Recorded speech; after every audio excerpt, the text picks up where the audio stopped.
Hello, welcome back to Learn Economia. In this video, we are again discussing certain questions which have been repeatedly asked in the UGC NET examination.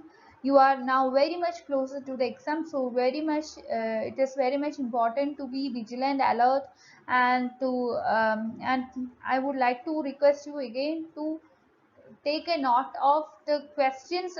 You have to read and understand the questions very carefully, and also search for the keywords of the question. With that, we start today's session. The first question: what does the term green shorts represent in an economy? There are four options: signs of growth of agriculture sector in a growing economy, signs of economic recovery during an economy downturn, signs of growth of agriculture sector in a declining economy, and signs of economic decline in a developed economy. You have to understand that green shorts is something that is considered to be the first signs or the initial signs of an improvement in an economy which was performing badly. So for example, you could see that when there is a depression kind of thing happening in economy, the depression will not happen. It will not last for longer. Not longer. It will not last forever, right?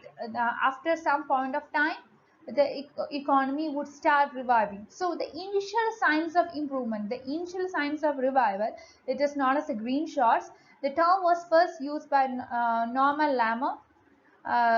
He was the then Chancellor of the Exchequer of United Kingdom, and during 1991 recession, there was many downturns in several sectors of the economy, and after that, the economy started its revival. And the initial phase of revival, in the initial phase of revival, there were many signs of recovery happening, which is known as the green shoots, which were known as the green shoots. Okay. Now, coming to the second question, you are given two statements with regard to inclusive development. After reading the statement, you have to see which of these are correct or is correct. The first statement is inclusive development refer to the social inclusion of socially excluded section of the society, and the second sentence is creating productive and gainful employment opportunities. Here we know what inclusive development is. Inclusive development involves the fruits of development should it should uh, reach even the poor section of the people. That is what inclusive development is. No one should be excluded from enjoying the fruits of development.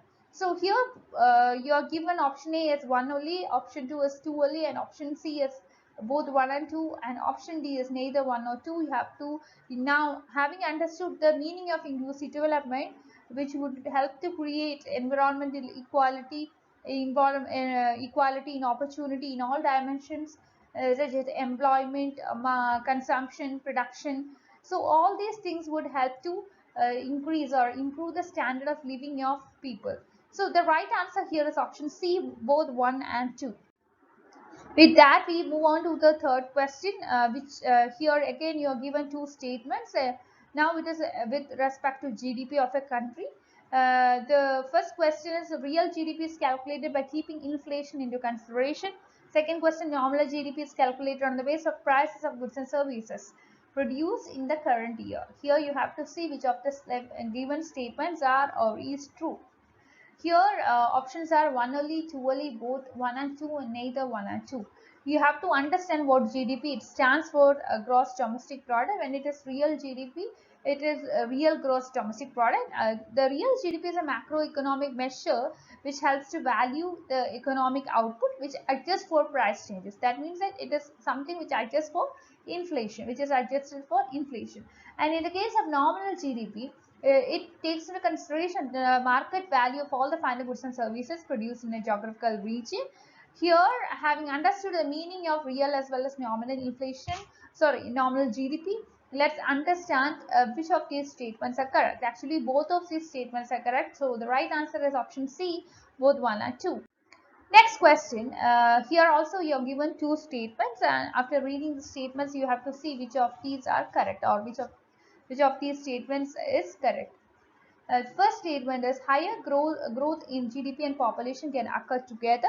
Second question, per capita income always decreases with high population growth. So we have already understood the term GDP, the meaning of GDP in the previous question. So we know that higher growth in GDP and population, it is something which will definitely occur together, because with the increase in GDP, the standard of living of the people would increase. As a result, chances are very high for population to increase. Per capita income always decrease with high population. We know the definition of per capita income. It is the total income of a country divided by total population. When there is an increase in total population, what happens is that the per capita income, the income per head, will come down, right? So here both the sentences are right. So the right answer is option C, both 1 and 2.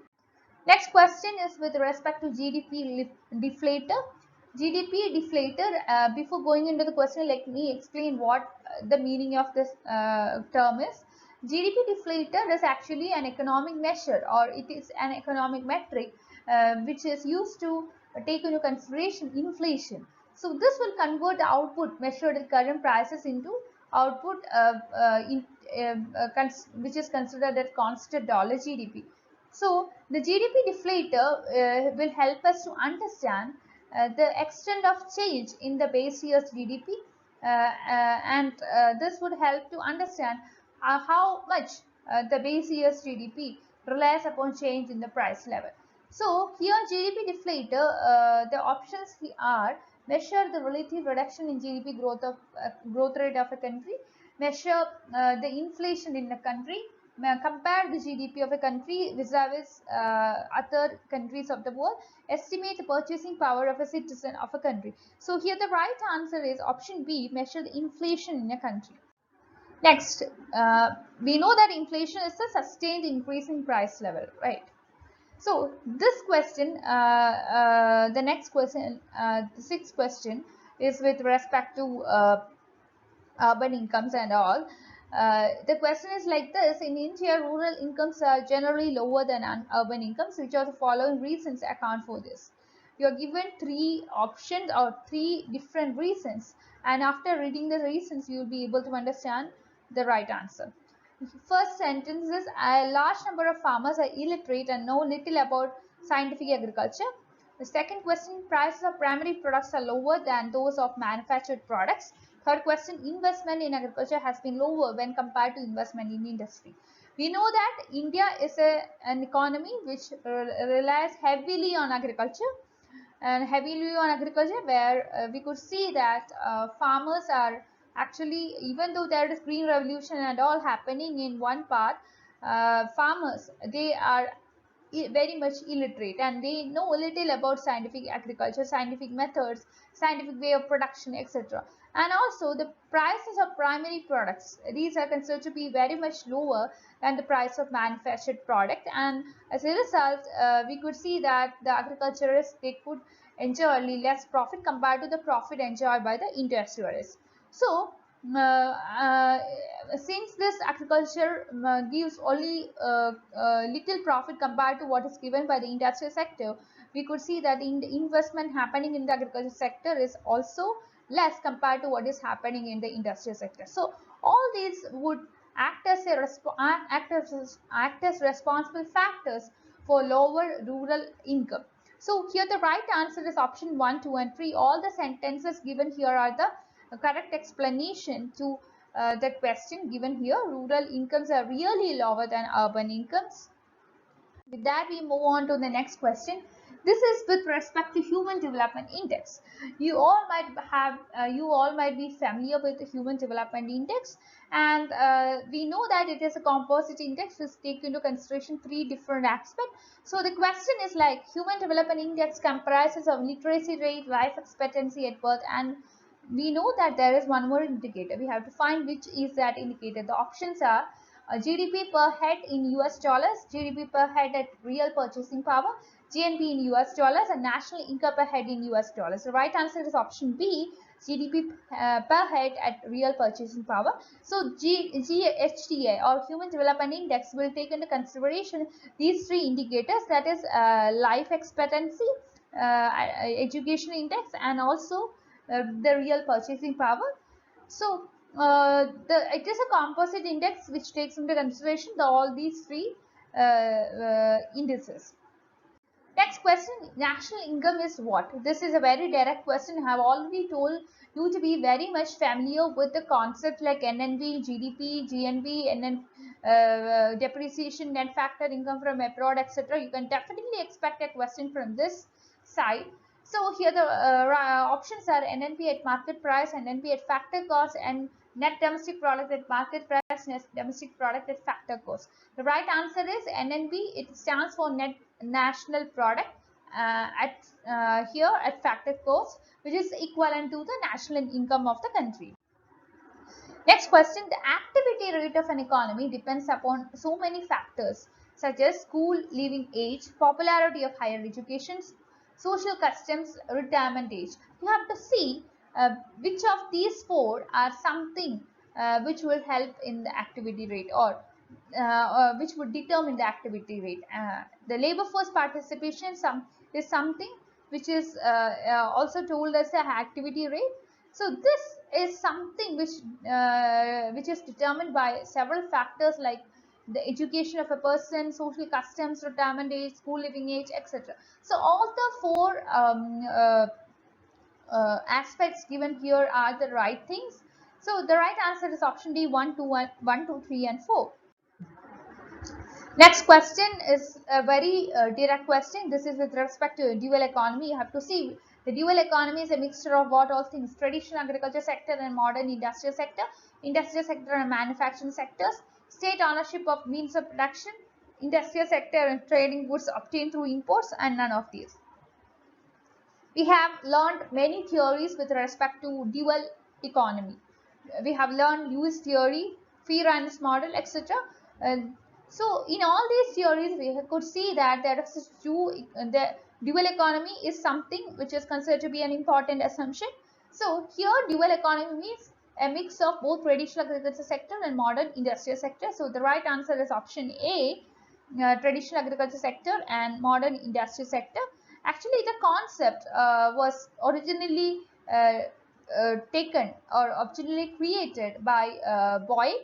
He used this term to describe the coexistence of these two sectors in a colonial economy. Okay. Next question, market-based economic climate means what? All financial determinations are taken based mostly on demand and provided forces means supply. Okay. And B means some financial choice are taken by authorities and different are left to the market forces. Next, government has full handle over the exclusive sector. Next, economic judgments are taken after maintaining in view the social welfare. We have to understand that when it is what market mechanism, it is the demand and supply, the market forces which will make adjustment, readjustment, etc. to help the economy come to a equilibrium position. So the market-based economic climate refers to back to the financial system the place all financial adjustments are taken mostly by the demand and supply forces. Government has a minimal role here. Private people, they are also they actually act, make decisions, etc. Based on the demand and supply factor. So the right answer here is option A. All financial determinations are taken mostly by the demand and supply forces. Next question, in India, the planned economy is based on what? Gandhian system, social system, capital system, and mixed economy system. We have understood from several questions which we have discussed that the idea of mixed economy is taken from Russian government. I mean, it is from Russia that we have borrowed the idea of mixed economy. And the concept of mixed economy in the case of in general case was put forward by Keynes, and he used a mix of capitalist as well as social system to explain mixed economy. In the case of India, we are actually based on mixed economy. So the right answer is option D, mixed economy system. The planned economy is based on mixed economy. The idea of planning is actually borrowed from Russia. That is from where India has borrowed the idea of planning. So it is actually based on mixed economy. So the mixed economy aspect is actually something which we borrowed from Russia. Though the Russian government is something which follows a purely socialistic kind of system. Actually, we know that mixed economy is a mix of both capitalist and socialist economic system. The idea of planning is borrowed from Russia. Now, which of the following states was having the highest human development index? We have already looked into the constituents of human development index. Now we have to see which of the following state has got the highest human development index in the year 2012. Options are Assam, Kerala, UP and Madhya Pradesh. The right answer is Kerala, option B. Now, next question. In India, in the case of Indian economy, has witnessed highest growth rate in GDP in the year, which was the year which made India to witness highest growth rate on GDP. The right answer is option D, 2006-7, where the GDP grew by 7.7%. Highest growth rate is GDP in 2010. After 2006-7, GDP grew at a higher rate in 2010, which was 10.26%. Next question, which of the following economists propose the LPG model of development in India? We have to understand that you could definitely expect a question from this area, because still we are enjoying the fruits of LPG model. The economy of India has undergone a significant policy shift in the beginning of 1990s. During 1990s, India was during the initial phase of 1990s, India was in a very problematic situation. We had BOP crisis, we have problems everywhere. So it was the LPG model that has lifted India out of these kinds of problems and helped to revive the Indian economy. So here the options given are YB Reddy, Kamath, Manmohan Singh and none of these. The right answer is Manmohan Singh, option C. So with that we end today's session. Thank you for watching. Please like, share and subscribe to this channel for more videos, and please be a part of my Telegram channel and Telegram group. I am requesting to be a part of these because you would be gaining a lot if you come to the channel as well as to the group. So please be a part of the channel and group to discuss your doubts there.